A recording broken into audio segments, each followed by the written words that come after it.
मैं कुछ नारों के साथ शुरू करूंगा ताकि यहाँ के चीफ मिनिस्टर साहब को जो जम्मू में घूम रहे हैं उनको मालूम हो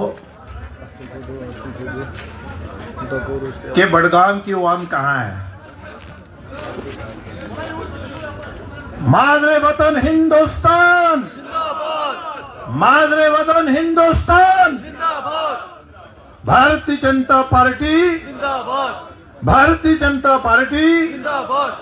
मुझे लगता है कि नाश्ता लंच का टाइम हो गया है, हाँ? हमारे बीच में आपने भारतीय जनता पार्टी के कद्दावर नेता साबका सदर रविंद्र रैना जी को सुना। बड़ा जज्बाती खुतबा उन्होंने दिया। अनवर खान साहब पार्टी के जनरल सेक्रेटरी हैं और पार्टी की बड़ी मजबूती से काम करते हैं। हमारे बीच में जिला के अध्यक्ष हैं। हमारे बीच में आगा मोहसिन साहब को आपने सुना है, आरिफ राजा साहब हैं, मुदस्सिर वानी साहब हैं, बहुत सारी शख्सियात हैं। मैं सबका नाम तो नहीं ले रहा हूं। हमारी फ्रंट दो रो में हमारे लीडरान बैठे हैं। मैं कुछ बातें आपसे करना चाहूंगा। जम्मू कश्मीर जो है, जम्मू कश्मीर को और खासकर कश्मीर को जन्नत के साथ तशबीह दी जाती है, लेकिन जम्मू कश्मीर के सियासतदानों ने कांग्रेस और उसमें से निकली हुई जमात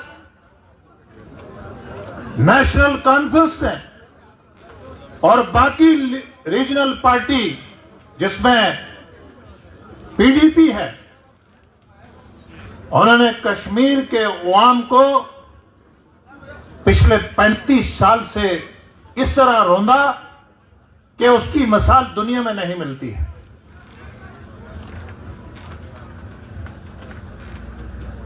उमर अब्दुल्ला साहब,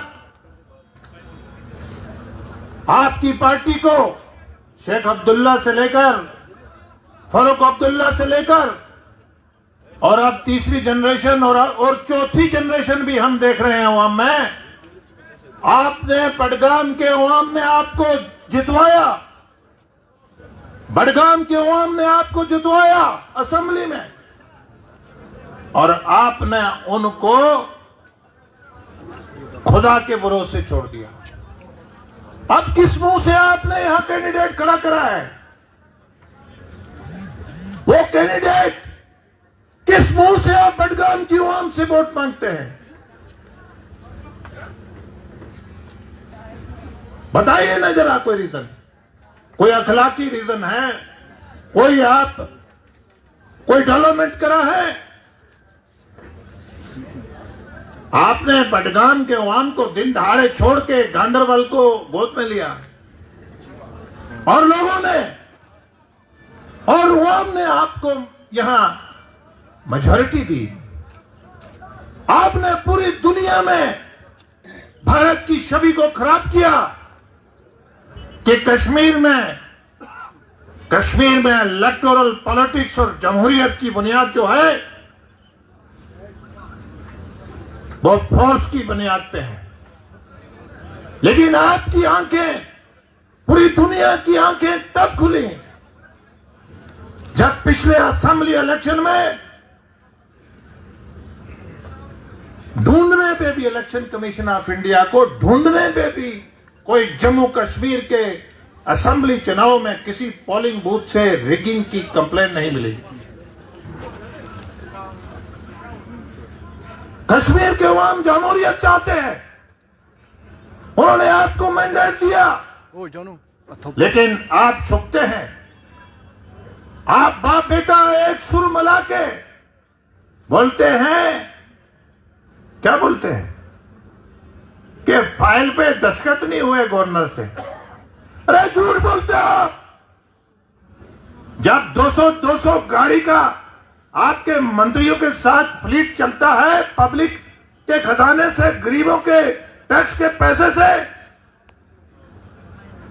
तब आपको कश्मीर का अवाम नहीं दिखता? जब कश्मीर के अवाम का सेहत, जब कश्मीर के अवाम, जब गरीब अवाम को आप स्टोनिंग के लिए इस्तेमाल करते थे और उनके लिए डेवलपमेंट का पैसा आप अपने लिए इस्तेमाल करते थे, टेक्निकल एयरपोर्ट का बिल बनता था। उमर अब्दुल्ला साहब, वो वक्त चला गया है। अब मोदी का भारत है, अब मोदी का भारत है, जिसमें पहली बार जम्मू कश्मीर के अवाम ने जमहूरियत की थ्री टायर का इलेक्शन देखा है। पहली बार सरपंच के अकाउंट में पैसा गया है। आपने तो खुद पुर्द किया है, वो वक्त चला गया है, भूल जाओ। झूठ मत बोलो स्टेटहुड की आड़ में और गवर्नर, लेफ्टिनेंट गवर्नर साहब की आड़ में। अब झूठ नहीं चलता है। अब ये व्हाट्सएप और जो कश्मीर के यूट्यूबर और सोशल मीडिया के पोर्टल है ना, वो सातवें आसमान और जमीन के सातवें तह के नीचे भी आपकी खबर रखते हैं। अब आप खुर्द पुर्द नहीं कर सकते पैसे। आप झूठ बोलते हैं। क्यों झूठ बोलते हैं कश्मीरी अवाम को? आपने कब्रिस्तानों, पिछले 35 सालों में कब्रिस्तानों में जनाजे और शमशान घाट पे आपने लोगों को रोते हुए, विकलाते हुए, बेवाओं को, यतीमों को हमने देखा है। हमने अमन, मैं मुबारकबाद दूंगा कश्मीर के नौजवान को, कश्मीर के इंटेलेक्चुअल को, कश्मीर के बहनों को, कि उन्होंने तुम्हें पहलगाम सानिया के बाद कश्मीर के उलमा ने भी आपको पहलगाम सानिया के बाद एक रास्ता दिखाया कि तुम्हारी जो सड़ी पिटी सियासत है उसको कश्मीर के नौजवान अब बर्दाश्त नहीं करेंगे। हम देश, भारत के, हिंदुस्तान का जो दुनिया की बड़ी ताकत बनने जा रहा है, कश्मीर के टैलेंटेड नौजवान उसका स्टार्टअप, स्टैंडअप के जरिए हिस्सा बनना चाहते हैं। कितने देर आप पैसे के दम पे चलोगे? और यहां जो कैंडिडेट खड़ा किया है, कभी वो कॉन्स्टिट्यूएंसी में दिखा आपको? कहां से उसको बैसाखियों से जितवाया? मुझे नहीं लगता है कि बडगाम के डाक बंगलों में कभी कोई एमएलए ठहरा हो। मैं हैसियत मेंबर पार्लियामेंट बडगाम के डाक बंगलों में ठहरा, उससे तो मुझे लगता है कि आम कश्मीरी का घर भी अच्छा है। और हमने यह भी सुना कि आप एक डोमिनेंसी, एक पर्टिकुलर तबके के खिलाफ आपने उनका इंटीरियर, उनके अस्पताल नहीं आप बडगाम हेडक्वार्टर में पिछले 70 साल में बना रहे थे। अब हम इलेक्शन कमीशन ऑफ इंडिया का कुछ इथिक्स हैं, कुछ हमारी कॉन्स्टिट्यूशनल जिम्मेदारी है। नहीं तो मैं आपकी पार्टी ने जो बडगाम के अवाम के साथ जुल्म किया है वो मैं सारा यहां जिक्र करता। किस मुंह से आप वोट मांग रहे हैं? कैसे वोट मांगते हैं? आप ढोल बजा रहे थे, कल डफली बजा रहे थे जम्मू में। कहते अब नहीं, अब चांस खत्म हो गया, अब हमें मिलता कुछ नहीं है। नहीं मिलने वाला।